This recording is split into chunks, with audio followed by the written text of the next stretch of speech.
A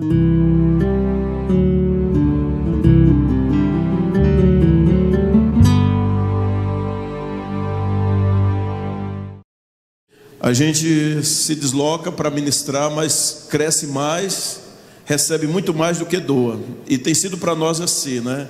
Eu e Kelly estamos realmente em êxtase, em alegria. E de fato a gente, desde ontem, nós crescemos, não só naturalmente no culto coletivo, mas na comunhão com os irmãos, nas refeições. Foi algo maravilhoso.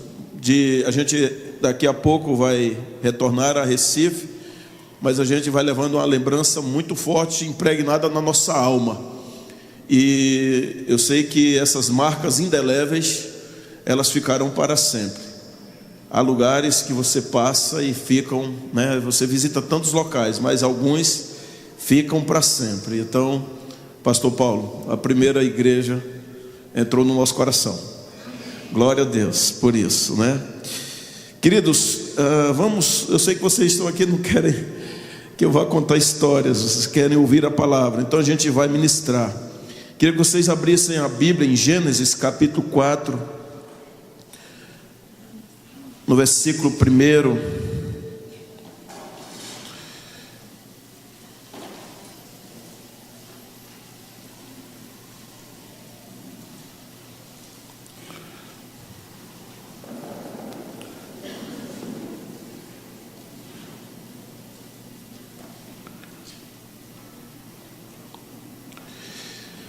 Vamos ficar de pé, versículo 1, também está aí na tela, está na mesma versão que a minha na NVT. Diz assim: Adão teve relações com Eva, sua mulher, que engravidou. Quando deu à luz Caim, ela disse: com a ajuda do Senhor tive um filho. Tempo depois deu à luz o irmão de Caim e o chamou de Abel. Quando os meninos cresceram, Abel se tornou pastor de ovelhas e Caim cultivava o solo. No tempo da colheita, Caim apresentou parte da sua produção como oferta ao Senhor. Abel, por sua vez, ofertou as melhores porções dos cordeiros dentre as primeiras crias de seu rebanho. O Senhor aceitou Abel e sua oferta, mas não aceitou Caim e sua oferta. Caim se enfureceu e ficou transtornado. Por que você está tão furioso? O Senhor perguntou a Caim. Por que está tão transtornado? Se você fizer o que é certo, será aceito. Mas se não fizer, tome cuidado. O pecado está à porta, à sua espera, e deseja controlá-lo, mas é você quem deve dominá-lo. Caim sugeriu a seu irmão: vamos ao campo. E enquanto estavam lá, Caim atacou seu irmão Abel e o matou. Então o Senhor perguntou a Caim: onde está seu irmão? Onde está Abel? Não sei, respondeu Caim. Por acaso sou responsável por meu irmão? Então Deus disse: o que você fez? Ouça, o sangue de seu irmão clama a mim na terra. O próprio solo que bebeu sangue de seu irmão, sangue que você derramou, amaldiçoa você. O solo não lhe dará boas colheitas, por mais que você se esforce, e de agora em diante, você não terá um lar e andará sem rumo pela terra. Como Caim disse ao Senhor: meu castigo é pesado demais, não posso aguentá-lo. Tu me expulsaste da terra e de tua presença e me transformaste num andarilho sem lar. Qualquer um que me encontrar me matará. O Senhor respondeu: eu castigarei 7 vezes mais quem matar você. Então o Senhor pôs em Caim um sinal para alertar qualquer um que tentasse matá-lo.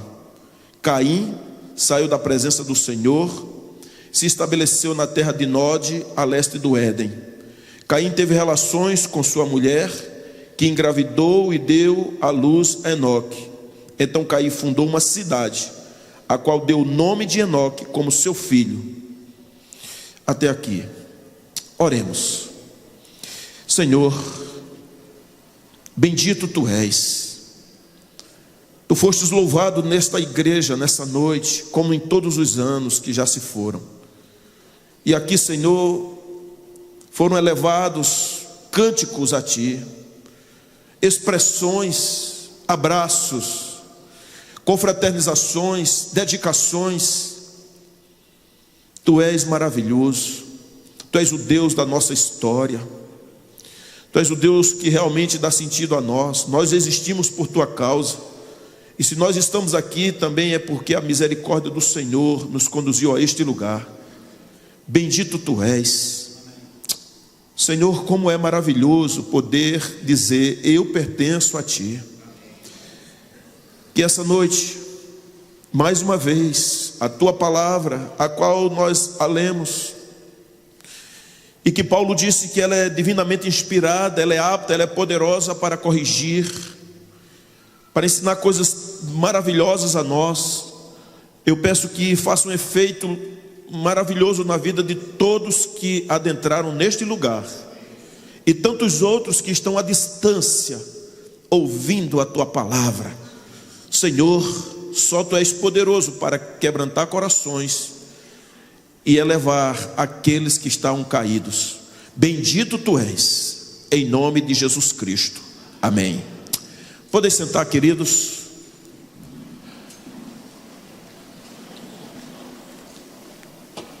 Na verdade, o desejo de, quando li esse texto aqui, é de poder chegar até na história de Enoque.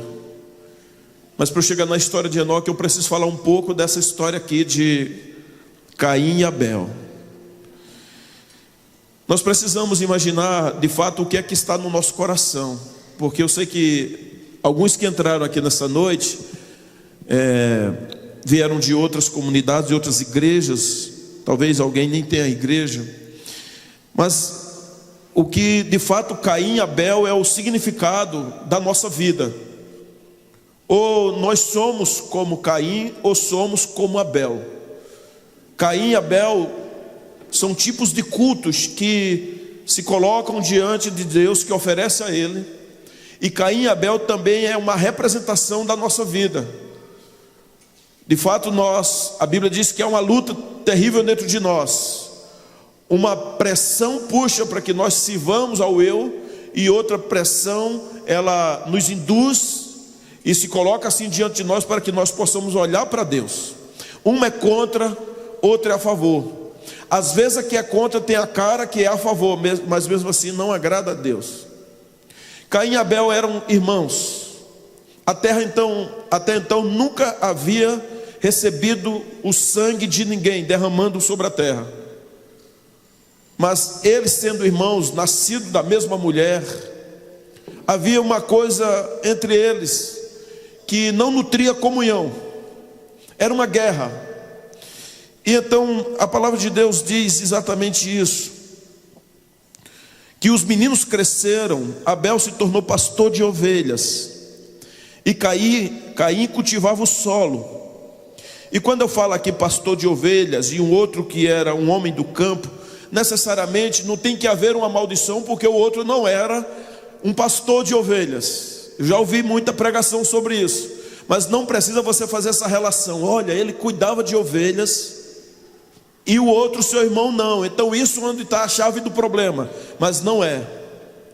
Afinal de contas, o Senhor chamou todos nós. Eu creio assim, eu vejo dessa forma. Todas as pessoas o Senhor chamou para que haja um propósito. Mas é claro que nós entendemos que o pecado e a desgraça faz com que muitas pessoas seguem, ou seja, não conseguem enxergar o Senhor. Há pelo menos no meu entendimento, 3 classes de pessoas, no sentido daquelas que ouvem e obedecem, daquelas que ouvem e não conseguem obedecer, e daquelas que se tornam totalmente, arbitrariamente contra tudo que é de Deus. Que essa população cai numa classe perigosa, que é aquilo que está lá em Romanos 1, quando o Senhor diz assim: olha, eu já desprezei. Quem são as pessoas que Deus despreza? São aqueles que deliberadamente, escuta bem, as pessoas que estão em Romanos, que o Senhor diz que desprezou para que eles fizessem o que bem quisessem, são aquelas pessoas que deliberadamente decidiram em seus corações abominar e blasfemar de Deus.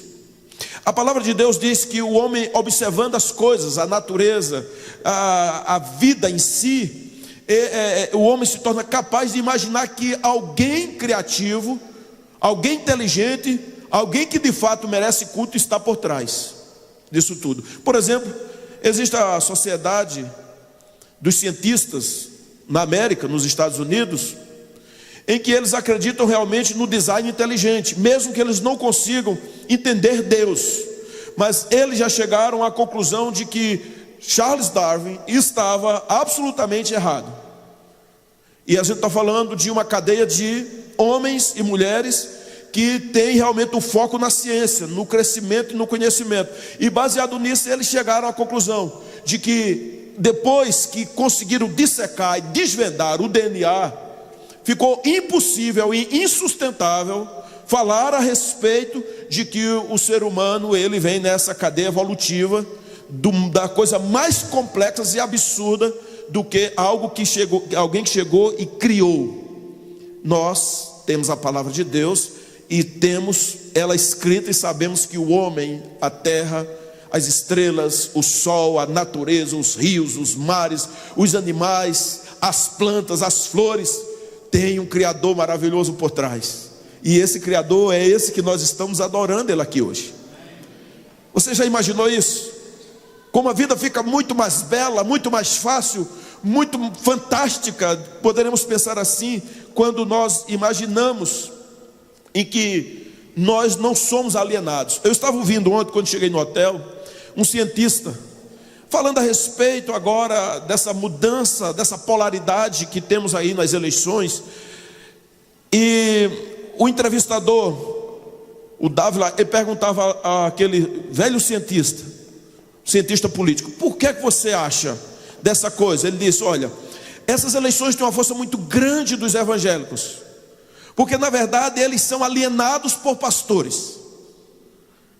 Ele falava aquilo, e ele passou assim, gastou grande parte tentando explicar isso, e eu aqui dizendo: coitado, eu sei que existe alienação, eu sei que realmente existe imposição, existe abuso entre alguns pastores, entre toda a liderança tem no meio da história, é impossível não existir abuso, mas nós sabemos de uma forma maravilhosa, livre, que deu a entender é que os homens e as mulheres não foi por causa dos pastores, mas porque o Espírito Santo iluminou suas mentes, e eles hoje sabem discernir, eles sabem onde estão pisando, eles sabem para onde estão caminhando. Se colocar essa pessoa num deserto sem ninguém, ele não vai se perder, porque ele tem Deus na vida dele. E nem sempre o pastor estava lá, muitas vezes ele foi um nômade, ele foi uma pessoa que andou sozinha.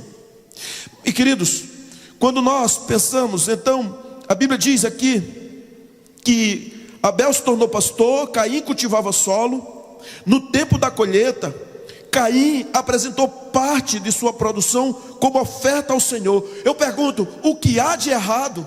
O que é que Caim fez de errado? Pegar uma parte daquilo que ele produziu, no tempo que ainda não havia as leis, a Torá, o Moisés ainda não tinha surgido na história, e agora leva uma parte e oferta ao Senhor. O que tem de errado nisso? Nada. Não há nenhum erro você pegar as primícias da sua vida e ofertar ao Senhor a sua vida, as coisas que você faz, os seus negócios, os seus relacionamentos, e você falar: Senhor, estou trazendo a Ti. A palavra de Deus diz que Caim apresentou parte de sua produção como oferta. Abel, por sua vez, ou seja, por sua vez está dizendo, também levou algo a Deus. Então, ele ofertou as melhores porções dos cordeiros dentre as primeiras crias de seu rebanho. Eu não sei qual a diferença havia, mas parece que aqui há uma chave. Caim levou uma porção daquilo que havia colhido ao Senhor. Eu entendo que a chave aqui é que Abel diz que levou as melhores porções dentre as primeiras crias de seu rebanho. Me parece aqui que a gente consegue discernir alguma coisa de que o Senhor olha para o nosso coração.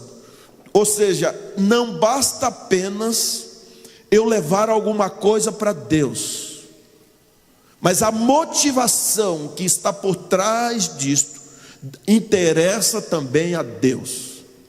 O que você está fazendo, o que você estuda, a pessoa com a qual você se relaciona, o projeto que está fazendo para montar o seu próprio negócio, a relação que você tem, filho, pai, filho, negócios em geral, na escola, interessa a Deus, interessa ao Senhor. Você sabia disso?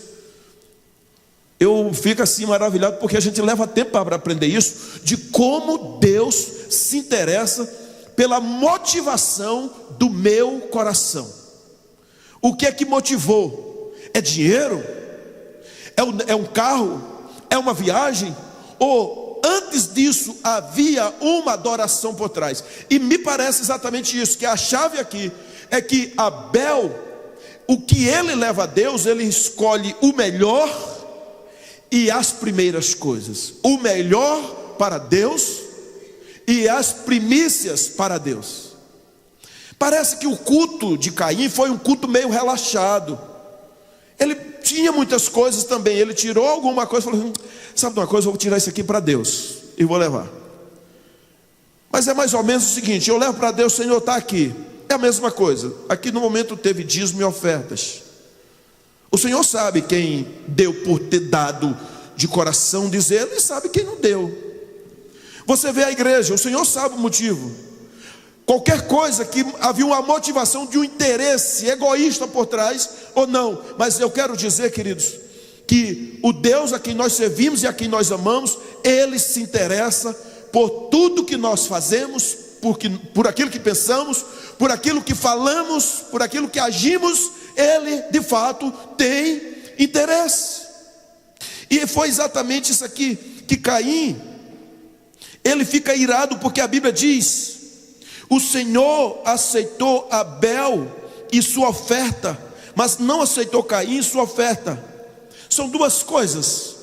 Você tem a sua vida, para saber se é um culto vivo, como está em Romanos 12, 1 e 2, saber se de fato o seu culto é agradável, é vivo a Deus, é pensante, é nous, é mentalidade, é inteligente. Se você pensa porque está adorando a Deus, ou se você simplesmente adora a Deus, mas não sabe.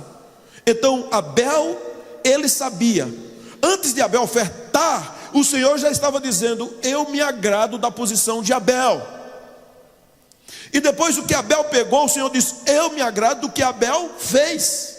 E Caim, o Senhor disse: há alguma coisa errada em Caim que precisa ser corrigido. E assim como também na oferta dele, precisa ressignificar. Então pensemos bem: a oferta e a sua vida interessam a Deus. O seu ser integralmente interessa a Deus.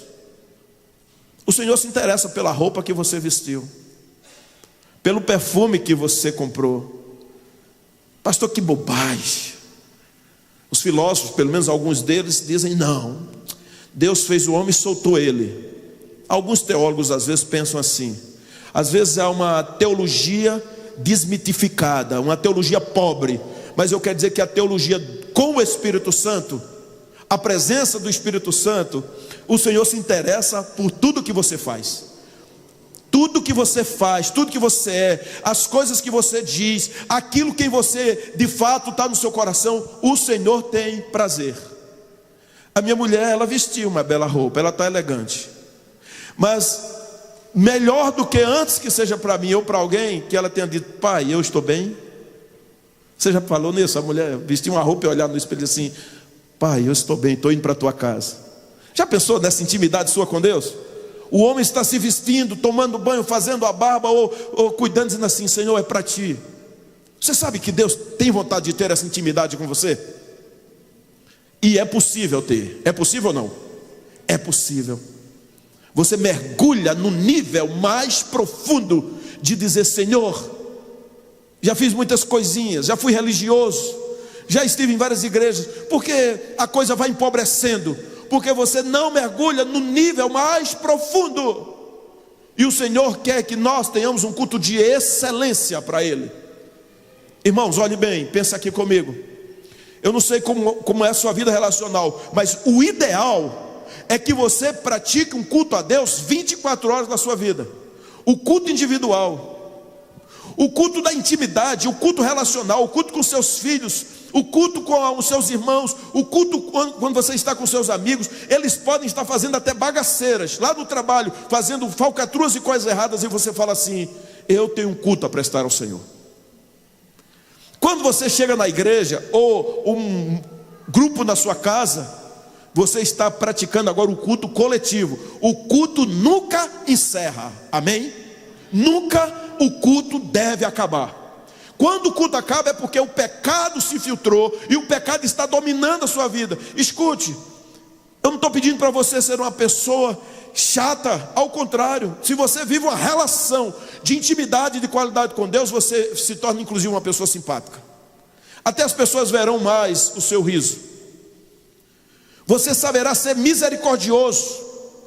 Você saberá entender e amar. Nós cantamos aqui a respeito do amor. A canção do nosso irmão, a letra nova aqui, fala do amor. O amor, diz Paulo em 1 Coríntios, jamais acaba. Nunca acaba. O amor você pode até colocar ele em silêncio dentro de você, ou pode transferir o amor, mas o amor nunca acaba. Um homem que decide amar a sua mulher, o amor nunca acaba. Ele pode encolher o amor ou transferir o amor para uma outra coisa, mas o amor nunca acaba. Então amar é possível, amar com o amor de Jesus até o fim. Eu amar a minha esposa, eu amo porque eu decidi amá-la. Amar a igreja é porque eu decidi amar a igreja, e eu amo a igreja de Jesus. Amar as pessoas, o moribundo, o pecador, o desgraçado, ou mesmo a pessoa chata, é porque eu decidi amar. Amar é uma decisão, é uma atitude. Você decide entre amar e ter um coração frio. Amar e ser uma pessoa amarga. Amar e ter mágoa na alma. A palavra, você sabe que mágoa é de má água. Água má, água contaminada. A verdade é que nós somos chamados. Então o culto de Caim, ele não agradou a Deus, tinha alguma coisa errada. E nós somos representados por Caim ou por Abel. Mas escuta o que aconteceu. A Bíblia diz que Caim ficou irado. Ele se enfureceu e não só ficou com raiva, ele ficou transtornado. Eu não sei se você já encontrou, mas na igreja, na minha caminhada, já encontrei gente assim, transtornado e aborrecido com Deus. Pastor, como é que pode? Meu marido foi embora. Eu sou uma mulher que sou fiel, que fiz tudo, que amei, que me doei, e agora ele foi embora. Que Deus é esse? E fica revoltada. E você leva muito tempo para dizer: senta aí, eu quero conversar com você. Ele poderia ir embora sim, porque ele não teve entendimento da missão. Ele foi rebelde, endureceu o coração. Ele pensou em si mesmo. Ele transferiu o amor para uma outra pessoa. Ele simplesmente voltou no tempo. O culto dele não atingia Deus. Agora você não pode ficar revoltado com Deus. Por isso que, olha essa palavra: Deus está sempre procurando a mim e a você, amém? Sempre Deus está procurando um miserável pecador, um homem que cai. Não importa o tamanho da miséria do pecado, porque o Senhor diz aqui, olha a advertência, o Senhor diz no versículo 6: por que você está tão furioso? Olha Deus dialogando com aquele que está inchado, que o culto não foi aceito, mas Deus não corta você pelo fato de que o seu culto não foi aceito a Deus, pelo fato de que sua oferta não foi aceita a Deus. O Senhor não vira as costas para você. Ele continua lhe indagando, Ele continua lhe amando, Ele continua buscando você. ele fez uma pergunta: Caim, por que você está tão furioso?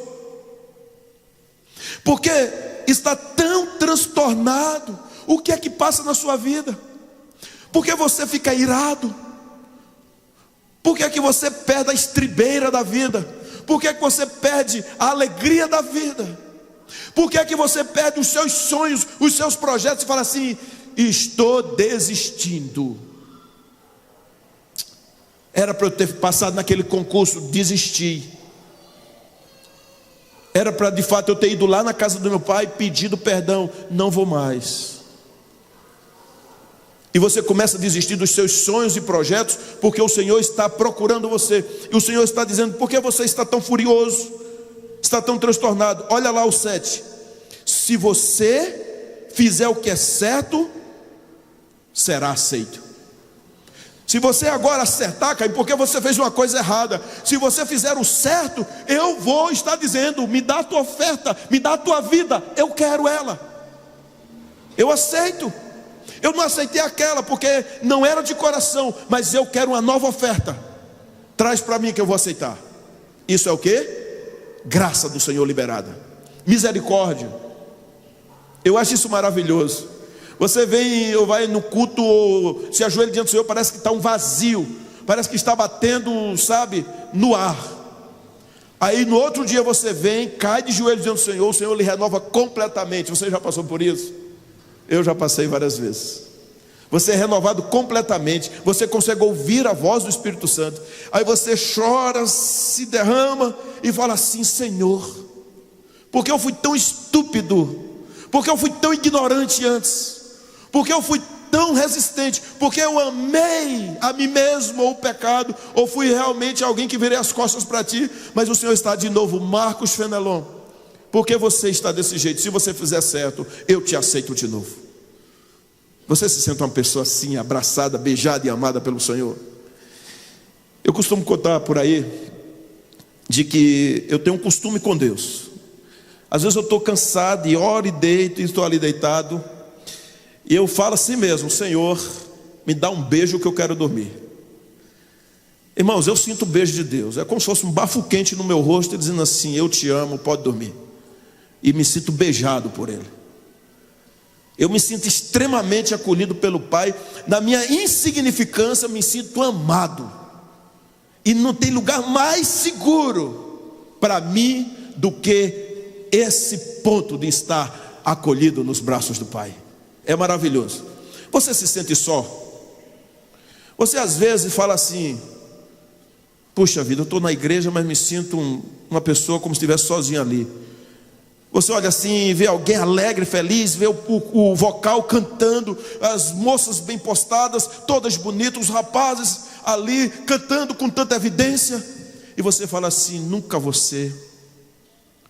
Você chega lá na escola e vê sempre o aluno tirando 9, 10, 9, 10, e o professor vai ser laureado e tal, achando um montão de coisas lá, e você: nunca serei.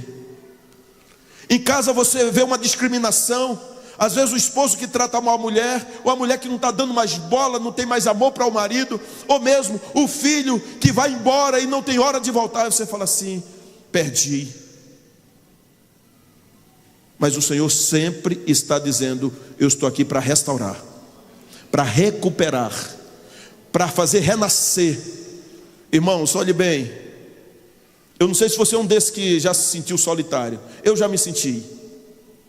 Quando ninguém compreende, e o Senhor fala assim: se você fizer o certo, eu vou aqui fazer tudo diferente para você. É maravilhoso. Você pode realmente avançar e sonhar. Então ele diz isso. Ele diz mais assim: eis que o pecado está à porta, à sua espera, e deseja controlá-lo, mas é você quem deve dominá-lo. É você que deve dominar. Sabe por quê? Há uma tentação, uma ira, uma raiva, um descontrole batendo na sua vida.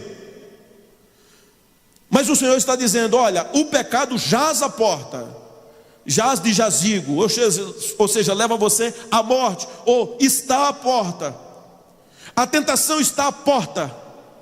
As palavras endurecidas de alguém também vêm contra você.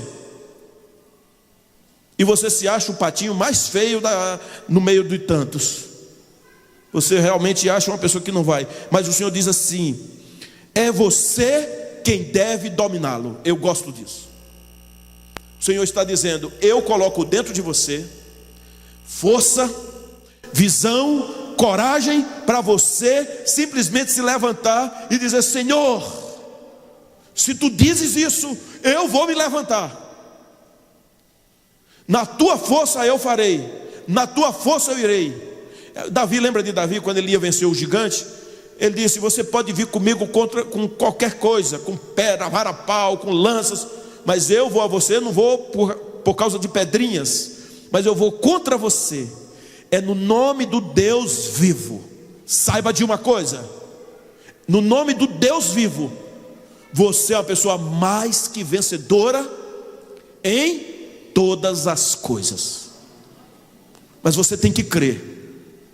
Você tem que crer nisso, porque o justo anda por fé, e a fé são níveis. A minha fé de hoje, nesta igreja, não pode ser a mesma fé de 10 anos atrás. A sua fé de irmãos que estão aqui há mais de 40 anos, há mais de 50, não pode ser a mesma fé do início. Ah, que saudade do início! Como era maravilhoso! Quando eu cheguei aqui, aquele pastor que alegrava essa igreja, ele, sabe, tinha uma palavra. Que saudade daquele tempo, como era bom, nós tínhamos, nós vivíamos, nós beijávamos. Não resolve mais. O Senhor já recolheu tudo aquilo, ele está no julgamento dele. O Senhor quer saber quem é você. No dia 21 de outubro de 2018. Quem é você nos 95 anos dessa igreja? Ou para alguns que são de outra igreja, ou você que nem tem igreja, quem é você? Qual o culto que você está prestando? É o culto de Abel ou o culto de Caim? Qual a agenda você tomou? A agenda do céu ou a agenda da terra? Quem é você? O que você vai? Pastor, você não sabe o que eu passei. Passei por tantas coisas, então eu não consigo. Aí muitos crentes dizem assim: eu sou crente, mas sou de carne, né, pastor? Claro, ainda bem, porque se fosse realmente um fantasma era horrível. Ainda bem que você está aí para lhe ver. Então ele está dizendo: cabe a você dominá-lo. Escute bem: se da mesma forma você é quem pode dominar o pecado que bate contra você, a miséria, a desgraça, também você pode liberar o seu coração e dizer: Senhor, entra em mim, rasga aqui, enche do Espírito Santo. Eu vinha andando ali para chegar aqui, e o Espírito Santo vinha assim ministrando no meu coração. E eu lembrei dos atletas. Você sabe que o atleta, ele tem o pulmão dilatado, o diafragma do pulmão, que é quem faz o pulmão subir e descer, ele também, a musculatura dele é mais forte. O coração dele sofre uma dilatação, inclusive tem a tendência de crescer mesmo, dependendo do tipo de esporte, do nível de esporte. O coração de um atleta não é o mesmo tamanho de uma pessoa que não faz esporte, ele é um coração maior. E o Senhor estava exatamente falando isso: filho, quando eu digo enchei-vos do Espírito Santo, significa que quanto mais você exercita o encher-se do Espírito Santo, mais a musculatura espiritual do seu pulmão espiritual se dilata. Quando o Senhor diz que é para a gente crescer na fé, Paulo diz: quando eu estive no meio de vocês, eu não pude dar alimento sólido, porque vocês eram meninos, então eu tive que ministrar leite. Então, passado o tempo agora, você não pode viver como vivia 5 anos atrás. Não pode. Você tem que ir muito mais além. Você é obrigado a dar um passo além. Caso contrário, um dia você será engolido nas rebordosas da vida, diante dos pepinos da vida, dos problemas, das provações, das guerras, por que não dizer das traições que o próprio coração pode cair. Você pode simplesmente esfriar. Mas o Senhor está dizendo: o pecado jaz à porta, cabe a você dizer: eu não quero, eu não tenho pacto com o pecado, eu não tenho pacto com a miséria, com a desgraça, eu não tenho pacto. A minha aliança é com Jesus Cristo. O Espírito Santo domina a minha vida.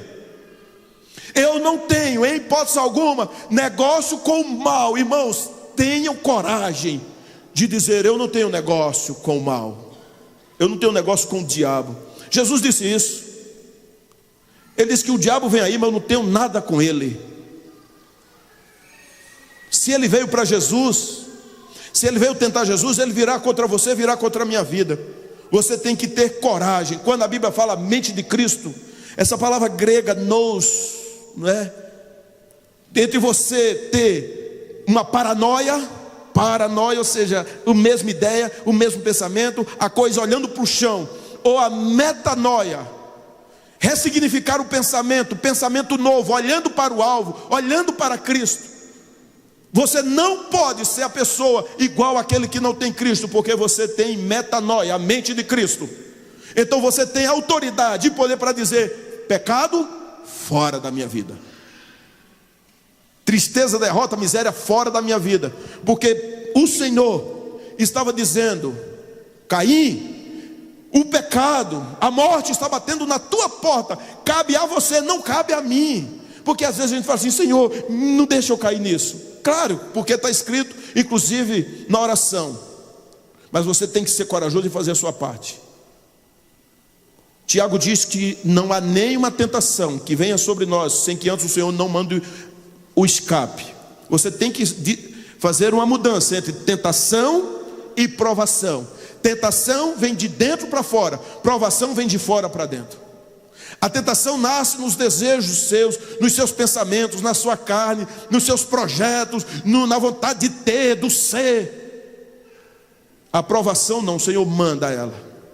Mas quero dizer que se você não é aprovado, você pode abandonar a Deus, porque está triste. Puxa, o Senhor me deu aquela vocação, aquele dom, e agora eu não estou com forças, aí você cai. Também a tentação faz com que você transgrida e entristeça o Espírito Santo. Eu quero mais uma vez dizer: você foi vocacionado para a santidade. Lembra algumas palavras? Pense aí em 4 letrinhas: Isaac. Você busca o Senhor em intimidade. Intimidade com o Senhor. E intimidade é intimidade mesmo. Eu lembro uma vez, eu era gerente de uma empresa e uma das funcionárias tinha colocado a empresa na justiça. E então eu fui como testemunha a favor da empresa. E aquela pessoa tinha levado uma testemunha para diante do juiz, testemunhar a favor de que aquela causa realmente era pertinente. E eu lembro que a juíza fez uma pergunta àquela pessoa: essa sua testemunha, ela é o que sua? Ela disse: amiga. Se amiga é o que? Amiga íntima? Ela disse: é amiga íntima. Ela disse: então está desclassificado, porque não poderia. Porque aí havia o seguinte: não era uma questão de aprender a saber o que ela fazia no trabalho, mas foi apenas para dizer: eu estou aqui do seu lado. Então a juíza disse: não vale, tinha que ser alguém que saiba como você era lá. Mas agora, em relação ao Senhor, eu estou dizendo intimidade. Intimidade com Deus é você conhecer o seu Pai. Se você não conhece bem o seu Pai da terra, ou talvez nem tenha tido, talvez você tenha sido abandonado numa lata de lixo, como eu fiquei sabendo de uma pessoa que recentemente foi no meu gabinete, disse: pastor, eu fiquei sabendo que me botaram no lixo, nunca saberei quem são meus pais. Minha mãe, que eu fiquei sabendo, era uma prostituta, e agora, quem me adotou também passava isso na cara. E essa pessoa cheia de traumas. Eu disse: veja só, nós precisamos levar isso à cruz, você tem que perdoar eles, e agora ressignificar a sua vida, e adotar de vez aquele pai que nunca esquece de você. Você sabe que Sigmund Freud, o pai da psicanálise, da psicologia, ele dizia que o ser humano, de fato, essa bobagem de pensar no Deus eterno, mesmo ele sendo todas as raízes judaicas, mas ele dizia que era uma bobagem, porque Freud dizia que os homens projetavam a falha que tinha do seu pai terreno num pai perfeito, por isso que criou essa questão do mito Deus. Mas eu quero dizer que Freud estava 100% errado, porque nós temos realmente o paizão que existe, é real. Ele fala conosco, nos perdoa, nos abraça, nos beija e nos lança para frente. Aleluia! Esse é o nosso Deus. Ele não só é Deus, Ele é Pai. É interessante porque o Senhor se apresenta como Deus, porque Ele resolve os negócios no poder, mas Ele se apresenta como Pai, dizendo: eu sou realmente o teu Pai. Então, se você tem carência de pai, lança isso tudo no Senhor, porque você será uma mulher resolvida, um homem resolvido. Porque um marido mal resolvido com carência de pai, ele também não será um esposo seguro. Mas quando ele leva: Senhor, meu pai pode ter sido ausente, eu posso ter nascido num contexto talvez de pecado, a forma como fui, de abandono, mas agora meu pai talvez fosse um alcoólatra, um mentiroso, mas eu quero dizer que eu agora adoto meu pai eterno, e ele é o pai perfeito. Então, queridos, Caim, ele não ouviu Deus. Olha que Deus está atrás de Caim. Caim diz, chama então o irmão, diz no versículo 8: vamos ao campo. E enquanto estavam lá, Caim traiçoeiramente atacou seu irmão, certamente por trás, e matou o seu irmão. Se você não cuidar da sua vida, você vai começar a assassinar. E quando eu falo aqui, necessariamente, eu não estou dizendo que você vai tirar a vida de alguém, mas às vezes nós matamos alguém com o nosso jeito, com o nosso olhar, com as nossas palavras, com a nossa frieza, com o nosso abandono. Passa assim, faz de conta que a outra pessoa nem existe. Quer ver matar dentro de casa? Um marido silencioso que não fala com a mulher. Bota comida. Para onde vai? Não sei. Só que esse negócio acontece dentro da igreja. Pessoas que têm Cristo no coração. E então sai. Lá fora fica sabendo que com os amigos é uma maravilha. Então isso também é fazer o papel de Caim. É ser um assassino espiritual, um assassino emocional. E ele matou o irmão. Ele não matou uma pessoa que era fora do sangue, ele matou o irmão. Nós precisamos cuidar do irmão. Nosso papel é levantar o irmão, ressuscitar o irmão, abraçar o irmão. O irmão não é peso para nós. O pior, o mais difícil, o mais complexo, o mais complicado não é peso, porque o Senhor deu um fardo leve a mim e a você para levar. Então, queridos, ele mata o irmão, mas o mais interessante é que no versículo 9, então o Senhor perguntou a Caim: onde está seu irmão? Onde está Abel? Claro que o Senhor não estava mais interessado na vida de Abel. Abel já estava com o Senhor. A pergunta não é a respeito, mais interesse em Abel. A pergunta é o coração de Caim. O que é que você anda fazendo? Onde está aquela pessoa que você amava, que você cuidava? Onde está quando você servia ao Senhor com umbridade e com alegria? Onde está? Outra coisa, irmãos, olha bem para mim: o Senhor nunca desiste de nós, porque Abel agora não era apenas um homem irado, enraivecido, não era mais um animal. Caim agora era um assassino. E mesmo como assassino, o Senhor estava dizendo: eu estou te procurando, eu não desisti de você. Não há pecado e não há culpa que faça com que o Senhor vire o rosto contra nós. Pode ser contra a nossa atitude, mas o Senhor nos ama, continua a nos amar incondicionalmente. Nós somos amados. O pior dos pecadores, o mais terrível pecador, ele é amado pelo Pai. O pior deles, tem gente que fala assim: aquilo é um miserável. O Senhor diz: eu amo profundamente. Sabe de uma coisa? Meu filho inocente saiu da cruz, saiu do trono dele e veio à cruz para dar vida por ele. Vale a pena evangelizar, vale a pena ir atrás das pessoas perdidas, vale a pena buscar a nossa família. Então ele faz simplesmente. Caim atacou seu irmão. O Senhor pergunta: onde está? E ele cinicamente diz: não sei. Respondeu Caim: por acaso sou responsável por meu irmão? Fala assim: eu escondi. Não tem provas, ele certamente deve ter sepultado o irmão alguma coisa. Olha o versículo 10. Então disse Deus: o que você fez? Sabe o que diz aqui? A Bíblia diz lá em Tiago: aquele que confessa as suas culpas e deixa, alcança misericórdia. O Senhor diz que, ele diz assim: confessar as vossas culpas uns aos outros, para serdes sarados. Não é curado, não é perdoado, porque o Senhor libera o perdão. Mas quando você confessa o seu pecado, o Senhor ministra cura na sua vida. Você já confessou pecados e se sente com o mesmo peso? Mas quando você realmente leva isso a Deus, ou leva ao gabinete, você fala assim: puxa vida. Uma pessoa no meu gabinete conversando, e ele disse: pastor, as coisas não andam. E quando a gente tocou num determinado ponto, ele simplesmente disse: é aí onde está o problema.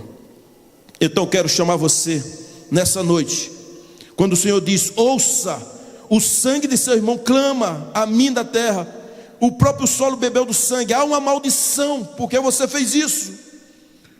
Então ele diz: por mais que você se esforce, a terra não vai dar boa colheita. Aí Caim disse: meu castigo é pesado demais, não posso aguentá-lo. Tu me expulsaste da terra, e de tua presença me transformaste num andarilho sem lar. É bom lembrar que foi Caim que disse: tu me expulsaste, não foi Deus que expulsou. Você, quando se sente realmente: não entro na igreja porque o meu pecado não deixa, não volto para casa. Mas foi o próprio Caim que sentiu o peso do pecado e disse que a terra estava expulsando ele, mas não era verdade. E ele começa a fazer um plano: quem me achar vai me matar. Também não era isso, porque nem as pessoas sabiam. Então o Senhor respondeu: eu castigarei 7 vezes mais quem matar você. Então o Senhor pôs em Caim um sinal para alertar qualquer um que tentasse matá-lo: o Senhor está protegendo você e a mim, mesmo diante do pecado. Ele quer que você se liberte, que você se cure, que você seja tratado e transformado, porque o Senhor coloca um sinal em mim e em você. Que sinal é esse? Hoje é o sinal do sangue de Cristo na nossa vida. Nos liberta de qualquer pecado, nos tira de qualquer. A Bíblia diz que o pecado de Jesus, que o sangue de Jesus, ele nos liberta de qualquer pecado. Qualquer um que for, você leva a ele e o Senhor liberta você completamente. Então a Bíblia diz aqui, mostra, olha o versículo 16: Caim saiu da presença do Senhor. Não tinha jeito, Caim não queria salvação, continuou em rota de fuga. Há pessoas que são assim: foge, comete, o Senhor perseguindo e a pessoa fugindo. Caim permaneceu fugindo, e a Bíblia diz que ele foi para a terra de Nod, a leste do Éden. Ali no versículo 17, ele casa, tem filhos, nasce o Enoque, e ele diz que cria uma cidade com o nome do filho. Na verdade, Caim se interessou pelas coisas do mundo. Ele matou, ele não ouviu o Senhor, ele não tinha mais irmão, ele fugiu, e ele simplesmente, o Senhor perseguindo ele, buscando ele, ele não deu ouvidos ao Senhor. Caim queria fazer negócio, queria ser empresário, foi construir uma cidade. Ele foi construir, ele disse: deixa eu aqui, não mexe comigo.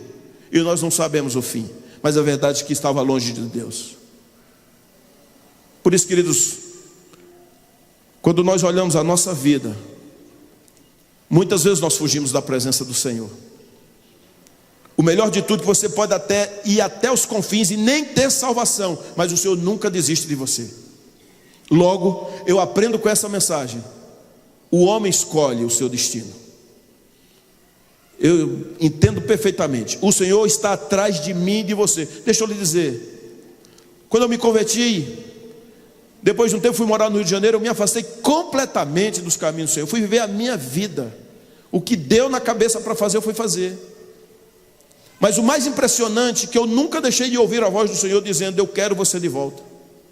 Mesmo eu nos lugares mais longínquos e distantes, fazendo o que bem achava que deveria fazer, transgredindo a palavra de Deus, mas eu não deixei de ouvir uma voz de Deus dizendo: eu quero você. E eu sei que se Deus disse comigo, está dizendo com você. Ele quer você perto dele, continuamente.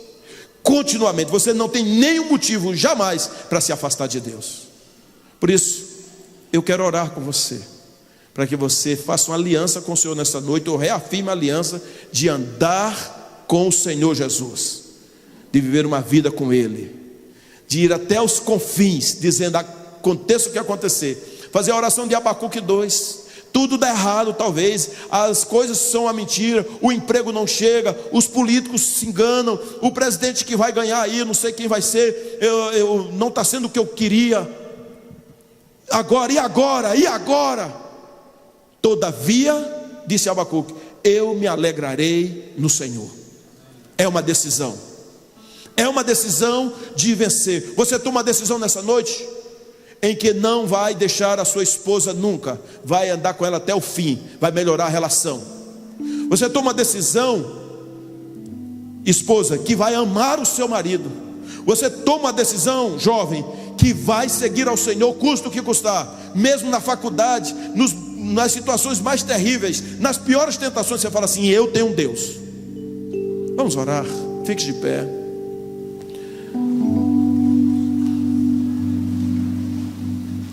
É maravilhoso, você sabe que a decisão sua é fundamental para que você viva bem. Nós estamos há mais de 9 décadas pregando o Evangelho nessa comunidade. Essa é a história dessa igreja. Mas a pergunta é: e o legado dos nossos netos, dos nossos filhos? Como o salmista disse, o que vimos e aprendemos e o que contaram os nossos pais, não esconderemos às gerações vindouras, contaremos aos nossos filhos. Eu pergunto: seus filhos, seus netos saberão que um dia você foi apaixonado por Deus? Ou o que é que tira a sua paz? Seu casamento? Você se comporta feito Caim ou feito Abel? Você foge ou não? Eu quero orar com você. Se você está querendo Jesus nessa noite, ou está afastado do caminho do Senhor, e quer ser uma pessoa como Abel, que servia ao Senhor dando a vida dele e tudo que ele tinha do melhor, ou você está vivendo uma vida de um cristianismo vazio e frio, ou mesmo quer fazer com que o seu pulmão espiritual cresça, eu quero convidá-lo a você vir aqui à frente. Eu quero orar com você. Talvez seja com a família, seja sozinho, mas saia daí e venha aqui colocar a sua vida inteiramente na presença do Senhor. Eu quero orar com você, mas eu sei que o Senhor vai falar, como já falou. É somente estou fazendo uma aliança com Deus.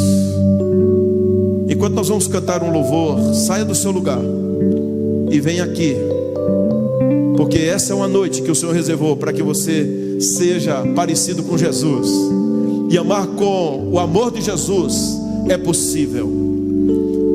Viver uma vida cheia do Espírito Santo é possível. Uma vida sem traumas. Escuta o que eu estou dizendo: sem traumas.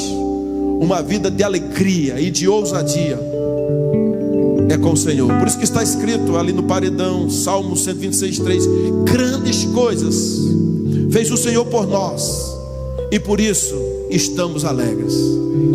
Então saia daí do seu lugar, enquanto a gente vai louvando, vem aqui à frente sem medo. Não tenha vergonha porque o outro está olhando, porque o que vão dizer de mim, isso não é problema dos outros, é somente uma solução sua. Vem aqui à frente, vamos louvar.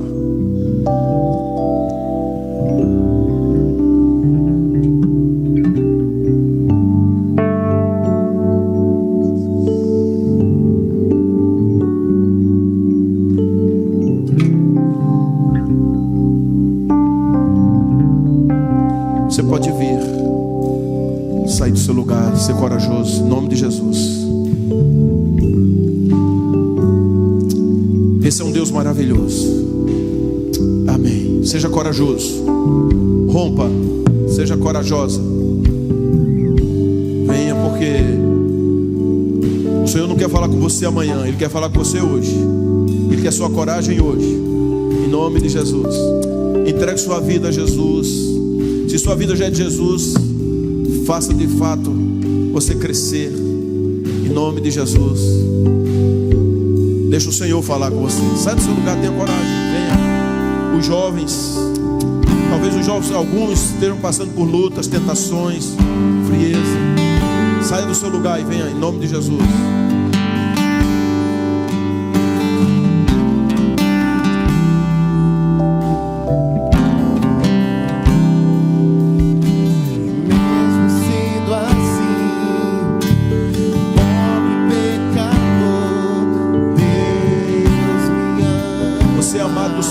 Saia do seu lugar, vem aqui em nome de Jesus. Rompa com as barreiras. Tão frágil, mesmo sem merecer, Deus me ama.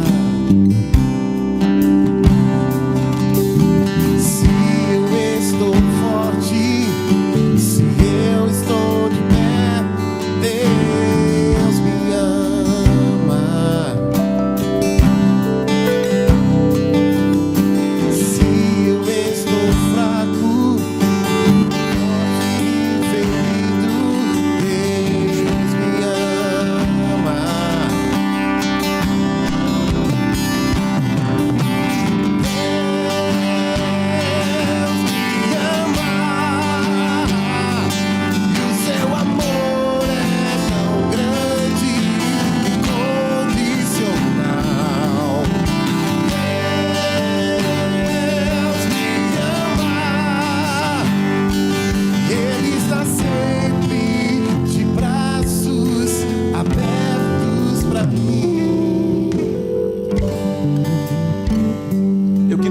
aqui também pelos casais. Eu sei que a família é muito atacada e não é fácil manter hoje uma família vitoriosa com os filhos nos pés do Senhor. Então eu queria chamar os casais. Se você está aí, vem aqui à frente, eu quero orar por você. O pastor também está aqui. Eu acredito que tem casais aqui, não tem? Se você é um casal, não sei dessa igreja ou não, seja corajoso, em nome de Jesus. Você pode dizer: pastor, eu estou aqui, mas estou só, meu esposo não é crente. Então venha, em nome de Jesus. Você vem, talvez seja a esposa, venha se colocar no lugar, fortalecer. Deus tem um amor incrível pela família. Nesse tempo de tanto ataque ao casamento heterossexual, em que está uma bagunça tão grande, irmãos, uma confusão tão grande, e vocês estão reafirmando de que de fato vocês acreditam no que a palavra diz: um homem e uma mulher. E eu creio que o Senhor está trazendo um tempo novo para nós também nessa área. Lá na nossa igreja nós temos pais que estão sofrendo tanto com os filhos. Filhos que enveredaram por outra visão que não seja ser hétero. Estão tão contaminados pelas ideologias que não conseguem enxergar. Os pais vão às lágrimas lá no gabinete e a gente chora junto. Mas vocês são pais, alguns ainda não têm filhos, são avós. Mas eu quero que vocês sejam pessoas cheias do Espírito Santo, sábias. Igreja forte é uma igreja que tem famílias fortes, famílias resolvidas, famílias que amam e temem ao Senhor. São igrejas curadas. Por isso os jovens que estão aí, como nós gostaríamos também de orar por vocês, mas eu quero que vocês também se coloquem nessa postura de dizer: eu serei um filho em que realmente vou honrar ao Senhor. Eu serei como Abel, o culto de Abel, prestar o culto de Abel ao Senhor.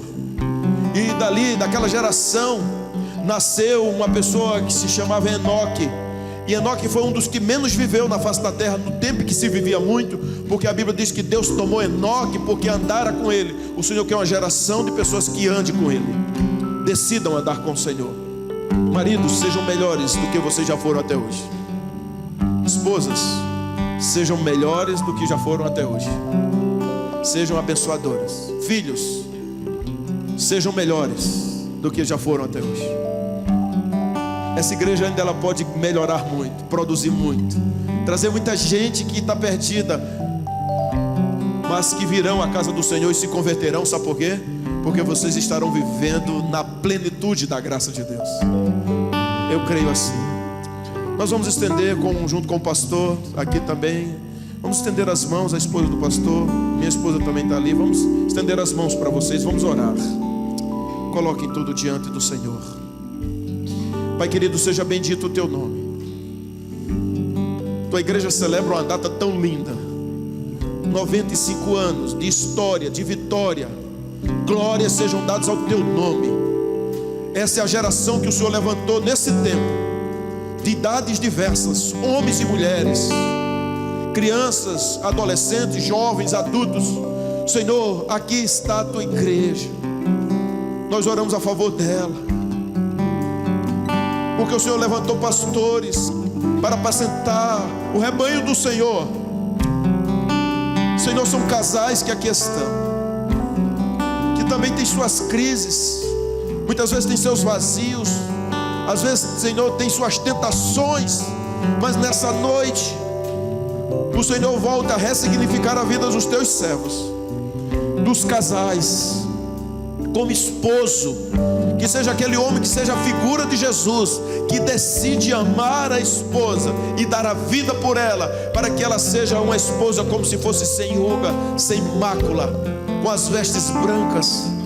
Senhor, assim também as mulheres, talvez algumas estejam machucadas, magoadas por um relacionamento fraturado, talvez um relacionamento que esteja vivendo sem união, até em camas separadas, mas que nessa noite seja noite de perdão, de liberação, de cura, para que haja casais fortalecidos no Senhor, onde as palavras ríspidas, estúpidas e grosseiras nunca mais sejam proferidas, mas seja, Senhor, agora o amor, a alegria, a graça do Senhor. Oh Deus, eu sei que Tu tens um amor incrível por essa igreja e por essa cidade de Caruaru. Portanto, Senhor, transforma as famílias nesse lugar, enche-as do Espírito Santo, enche-as, ó Pai, que os filhos agora olhem para o casal e digam assim: vale a pena, eu quero ser como meu pai, eu quero ser como a minha mãe.